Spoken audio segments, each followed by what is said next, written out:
ជំរាបសួរបងបាត់ពិសោធន៍ទឹកនេះប្រហែលខែហើយបង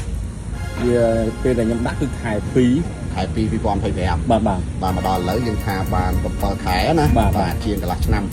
បងចាប់អារម្មណ៍ពាក់ព័ន្ធនឹងការប្រើហ្គាសទឹកហ្នឹងបងចាប់អារម្មណ៍កន្លែងណាបងចាប់អារម្មណ៍ត្រង់ថាវាសំចៃហ៎បាទ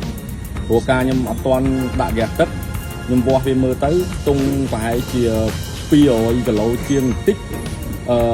ដាក់ហ្គាសមក10លីត្រហ្គាសបាទដល់ពេលដាក់ហើយដល់ពេលប្រើហ្គាសទឹកហ្នឹងគឺបានខ្ទង់ប្រហែលជា220គីឡូជាងអញ្ចឹងបានន័យចំណេញជាង20គីឡូបាទក្នុង10លីត្រហ្គាសហ្នឹងបាទអូបាទចំណាប់អារម្មណ៍កន្លែងហ្នឹងហ្មងហ៎បាទហើយព្រលឹមឡើងប្រឆេះស្រួលហើយវាមានសំណើមទឹកចេញពីស៊ីម៉ាំងមកដូចឡានសាំងអញ្ចឹងបាទឡានសាំងដែលម៉ាស៊ីនអេមបាទហ្នឹងហើយស្រក់ទឹកណក់អញ្ចឹងហ្នឹងហើយជួយឲ្យម៉ាស៊ីនត្រជាក់ហើយ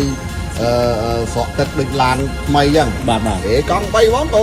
020ហ្មង023ហ៎បាទហ្នឹងហើយអញ្ចឹងចាប់អារម្មណ៍កន្លែងសំចៃហ្គាសហ្នឹងជាងគេបាទអរគុណច្រើនបងបាទ